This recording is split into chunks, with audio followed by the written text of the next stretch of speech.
বোরকা পরিধান করে বাসায় নিয়ে আসলো প্রেমিককে, কিন্তু শেষ রক্ষা হলো না, স্বামীর কাছে হাতে নাতে খেলো ধরা। সে কল্পনাও করতে পারেনি যে তার প্রেমিককে বোরকা পরিয়ে নিয়ে আসলে বাসার কেউ চিনতে পারবে, এমনকি গেটের দারোয়ান সেও হয়তো বুঝতে পারবে না।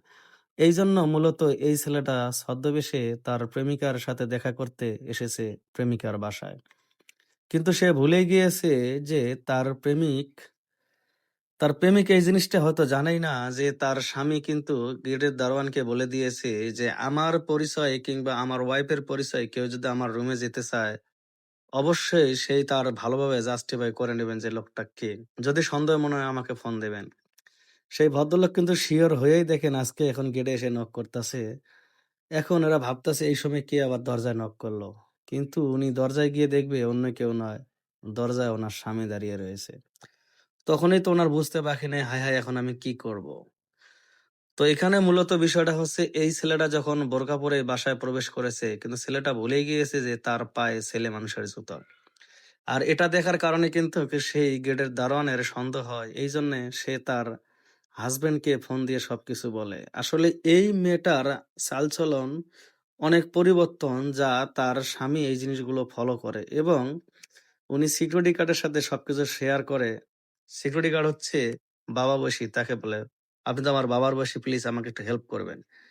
আপনি দেখবেন যে আমার ওয়াইফ কাউকে বাসায় নিয়ে আসে কিনা, বা এমন কেউ আমার পরিচয় বা আমার ওয়াইফের পরিচয় দিয়ে আমার রুমে যায় কিনা। তো সিকিউরিটি গার্ডও বলেছে ঠিক আছে বাবা, আমি দেখব। তো দেখেন যখন ওই ছেলেটা এখানে আসার সময় ছেলেটা কিন্তু সবকিছুই ঠিকঠাক ছিল, কিন্তু সে ভুলে গিয়েছে যে তার পায়ে ছেলে মানুষের জুতা। আর এই সন্দেহ হওয়ার কারণে কিন্তু উনি ওই সিকিউরিটি গার্ড ওই আঙ্কেল কিন্তু ফোন দিয়ে ওনাকে বলে যে এই কাহিনী, আঙ্কেল আপনার রুমে একজন পরিচয় দিয়ে যাচ্ছে, কিন্তু ওনাকে দেখে আমার সন্দেহ মনে হচ্ছে। এই কথা বলার পরে কিন্তু ওই ভদ্রলোক আর একটা সেকেন্ড দেরি করেনি, অফিসে চলে এসেছে বাসায়। এখন ঠিকই বাসায় এসে দেখে দরজা নক করতেছে, কিন্তু দরজা খুলতেছে না।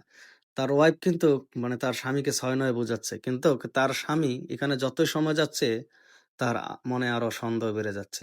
ভাই এইরকমই কিন্তু হচ্ছে, এই যে বোরকা পরা এই কালপিট এরা হচ্ছে মানুষের বিবাহিত মেয়েদেরকে বেশি টার্গেট করে, তাদেরকে মিষ্টি কথা বলে বলে প্রেমের জালে ফাঁসায়। আর এই আপুরাও বুঝতে পারে না যে এরা শুধু প্রেমেই করবে, আপনাকে বিয়েও করবে না, আপনাকে নিয়ে সংসারও করবে না। এই ধরনের ছেলেরা একদিন দুই দিনের মিষ্টি মিষ্টি কথা নিয়ে দায়িত্ব নিতে পারে, কিন্তু সারা জীবনের জন্য আপনার দায়িত্ব নেবে না।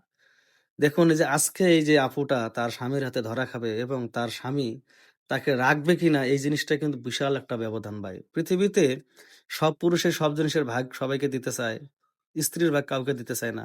ঠিক স্ত্রীরাও আছে যে স্বামীর ভাগ কাউকে দিতে চায় না। তো এখানে বিষয়টা হচ্ছে যে এই ধরনের কালপিটদের কারণে কিন্তু অনেক সমাজে সংসার ভেঙে যায়।